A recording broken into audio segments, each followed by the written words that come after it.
absolutisht që votuesi është miri i njoftuar dhe e nuhat këtë situatë dhe besoj që do të jetë pro platformës tonë.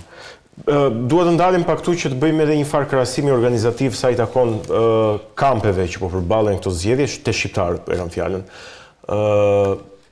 BDI-a ka një avantazh, kam përshtypjen unë, organizimin e fortë në terren, i cili vjen pas më shumë se 2 dekadash në pushtet. Nuk e di nëse vlen nga ana tjetër e ka të njëjtin organizim në terren, pra a është në avantazh BDI-a në këtë rast ndaj vlen, apo është perceptimi i gabuar imi në këtë rast? Dhe si përgjigjet në terren?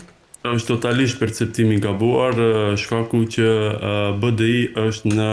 degradim e sipër si organizatë politike. Për atë i bën edhe gjithë këto akrobacione politike, duke shkuar njëherë me parti tjera të kombeve tjera, duke krijuar koalicione, siç ishte në zgjedhjet paraprake parlamentare, ku inkuadroi në koalicion parti turke, rome, bosnjake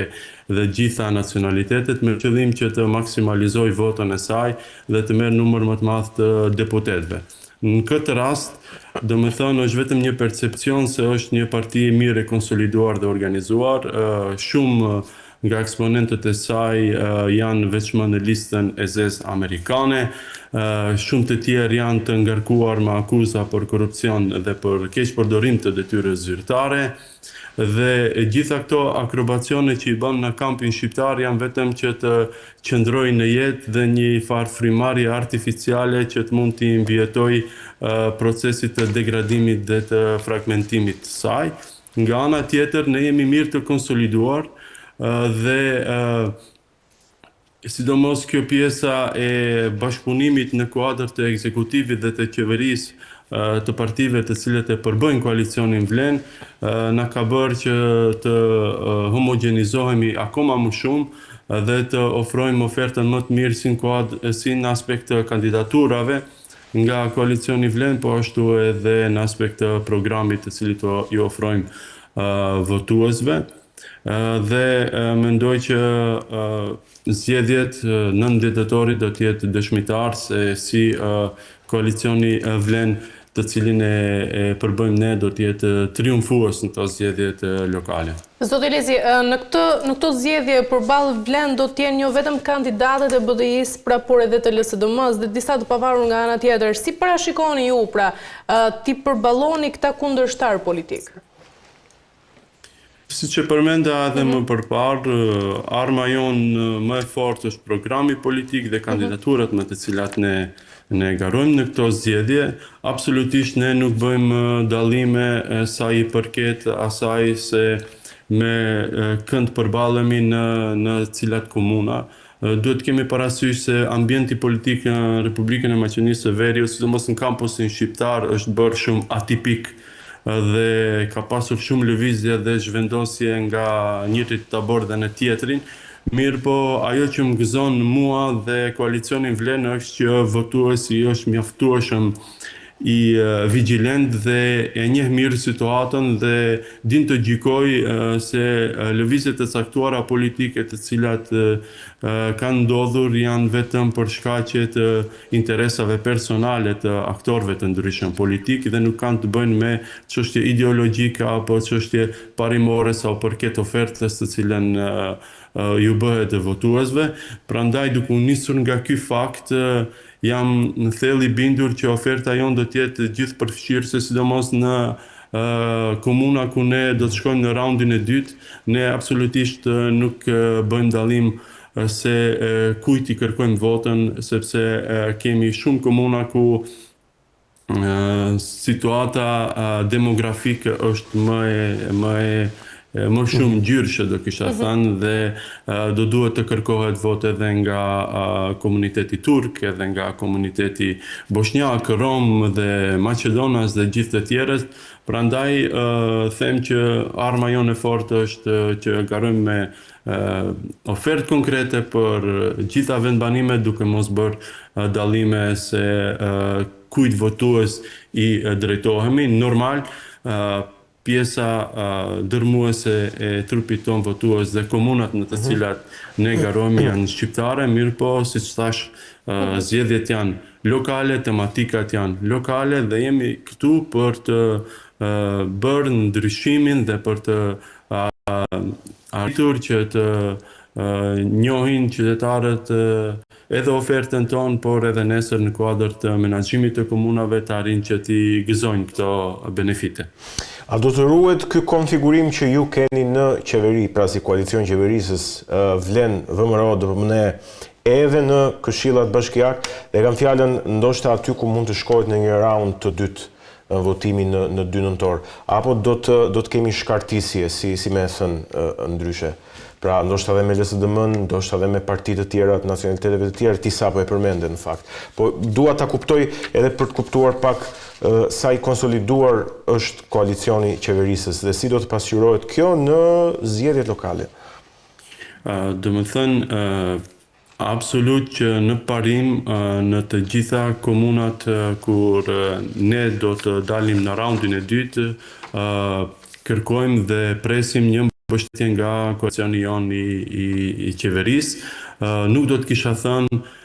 që do të drejtohemi duke bërë ofertë apo kërkesë për koalicionime me partnerë të tjerë, qoftë nga kampi Maqedonas, qoftë nga kampi shqiptar. Ashtu siç e thash, oferta jonë për raundin e dytë do të jetë e drejtuar votuesve dhe qytetarëve, duke mos bërë dallim partish apo komunitetesh. Në këtë rast, prandaj, siç e thash, në parim vlen dhe ky koalicion i cili është në kuadër të qeverisë që të jetë i vlefshëm edhe në kuadër të komunave, por me parti tjera dhe me organizata tjera, ne sigurisht që nuk do të jemi në marrëveshje për krahje për raundin e dytë, ne do t'ju drejtohemi votuesve të cilët duhet ta shprehin qartë vullnetin e tyre. Shiko, dua të bëj një pyetje e cila shumë njerëzve u shkon në mendje edhe këtu në Shqipëri, edhe në Kosovë. Duket sikur ajo se çfarë po ndodh me zgjedhjet lokale në Maqedoninë e Veriut është edhe një farë përballje preferencash, ku duket se vlen mbështetet nga Prishtina zyrtare, nga kryeministri Albin Kurti. Ai kishte çuar edhe zëvendësministrin e infrastrukturës, mos gaboj, në tubimin e Vlen në Shkup. Ndërkohë që BDI-a dhe AKI-a gjen më shumë, po them, një mjedis më mbështetës këtu në Tiranë. Nuk e di, se nuk dua të spekuloj më shumë se ç'duhet, sepse në fund të ditës ne jemi të gjithë shqiptar edhe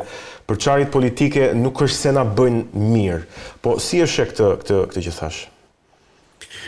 Kjo është më tepër në frymën e asaj që, siç e dini, edhe zyrtarisht ne kemi lëvizjen vetëvendosje në kuadër të koalicionit ton Vlen. Nuk është diçka që nuk din edhe opinioni në Shqipëri, se kemi mbështetjen e parezervë edhe të kryeministrit Kurti, i cili në këtë rast ka dashur që të ndryshoj monotonia e qeverisjes mbi 20 vjeçare të BDI-s në Republikën e Maqedonisë së Veriut, e cila solli vetëm degradim dhe nuk solli gjë të mirë sa i përket statusit juridiko-politik të shqiptarëve në Republikën e Maqedonisë së Veriut, dhe kjo mbështetje sa morale aq edhe pjesë përbërëse e vetëvendosjes në kuadër të koalicionit tonë na ka ndihmuar shumë, duke ditur edhe percepcionin, sidomos të shqiptarët e Republikës Maqedonisë së Veriut ndaj figurës së kryeministrit Kosovës Albin Kurti. Akoma vazhdon të jetë politikani që gëzon për krahjen më të madhe nga shqiptarët e Maqedonisë së Veriut. Nga ana tjetër, ajo që po shohim nga politika zyrtare e Shqipërisë, do kishim thënë, një lloj përkthjelje për BDI-n dhe koalicionin tjetër, është diçka që më tepër është lidhur me interesat e biznesit dhe klanore, të cilat eksponentë të ndryshëm të mazhorancës në Shqipëri kanë me eksponent të BDI-s, sidomos me kryetarin e saj, dhe me keqardhje e them që kjo nuk përbën një lajm të mirë për neve, sidomos për ato se si e shohim ne shtetin mëmë dhe Shqipërinë, sepse edhe e ka obligim kushtetues të kujdeset për të gjithë shqiptarët jashtë kufive administrativ të Shqipërisë. Le të lëmë në gjykimin e shtetit shqiptar në këtë rast dhe të qeverisë të bëjmë edhe njëherë një thirrje që të mos jenë aq direkt involvuar në zgjedhjet në lokale në Republikën e Maqedonisë së Veriut, sidomos jo me njerëz të cilët janë në listën e zezë amerikane dhe ndaj tyre ka akuza të rënda për korupcion dhe për keq përdorim të detyre zyrtare. Trajtimi i shqiptarëve në Republikën e Maqedonisë së Veriut duhet të jetë institucional, pa dallime dhe pa preferenca. Atë duam ta shohim edhe ne nga shteti shqiptar dhe besoj që përsëri unë dua që mos të ngritet deri në atë nivel çështja e zgjedhjeve lokale në 19 tetor. Këto do të jenë zgjedhje për qytetarët e Republikës së Maqedonisë së Veriut dhe jo për një përballje siç e përmendet kush kënd e përkras, sepse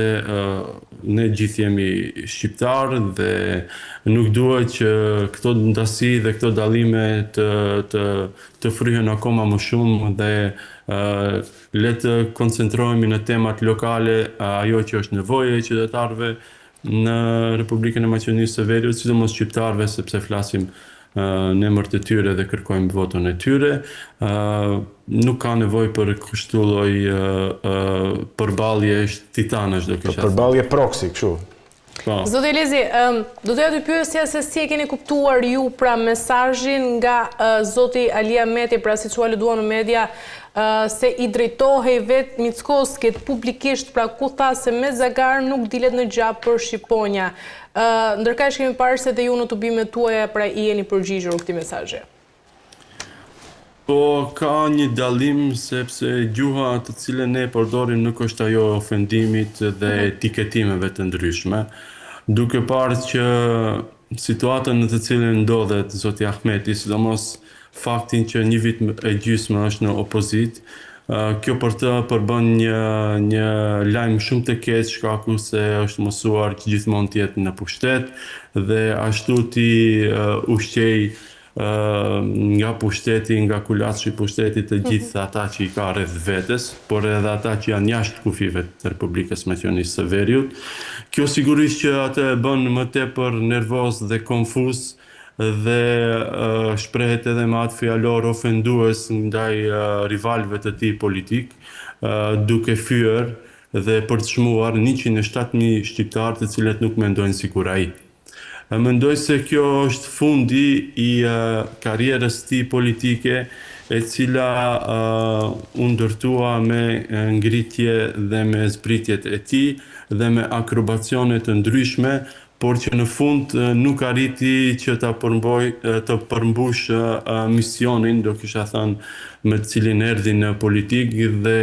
e gjitha ajo që i solli shqiptarëve në Republikën e Maqedonisë së Veriut ishin dështime dhe degradim të çështjes shqiptare. Asnjë avancim nuk u bë, shkaku se duke parë këtë aspekt të gjatë kohor që ishte në qeveri, ne jemi shumë bindur që gjitha këto edhe ato arritje të vogla të cilat u bën në kuadër të qeverisjes do kishin ardhur në mënyrë të natyrshme dhe jo ashtu siç pretendon Ahmeti se i çliroi shqiptarët. Kemi shumë mangësi dhe probleme me të cilat ne do duhet të përballemi si politikanë të ri në kuadër të zhvillimeve politike në Republikën e Maqedonisë së Veriut. Siç thash, le të mbetet në ndërgjegjen e tij ajo se si flet dhe se si ofendon, por sigurisht që kjo është një shenjë dobësisë, konfuzitetit dhe atë që thash, duke mos pasur një ofertë reale politike për zgjedhjet lokale, ai mundohet që të bëhet sikur është shpëtimtari i kombit dhe të futet në një përballje me kryeministrin Mickovski, duke aluduar në atë se ashtu do të mund të rrit trupin e tij elektoral. Mirë po, trupi votues, sidomos ai shqiptar, është goxha i emancipuar, i njeh mirë këto akrobacione dhe këto propaganda të cilat mundohet ai t'i shes. Disa herë më përpare ka bërë njëjtën gjë, inskenon të përplasje me vëmëron, bile nuk nguronte që t'i përdor edhe të rrit shqiptar për t'u përplasur me policinë maqedonase, që të mund t'i rrit ratingin e tij dhe të Nikola Gruevskit, që ishte me të cilin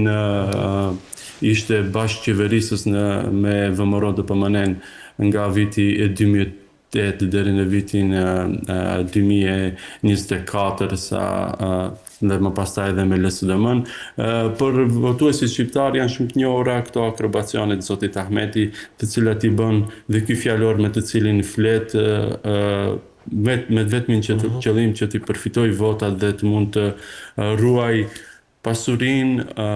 dhe njerëzit e tij dhe të njerëzve të afërt rreth tij, duke përdorur fjalor nacionalist që nuk përkon me këto zgjedhje. Diçka që unë do doja të informohesha realisht në këtë pjesë, dy forcat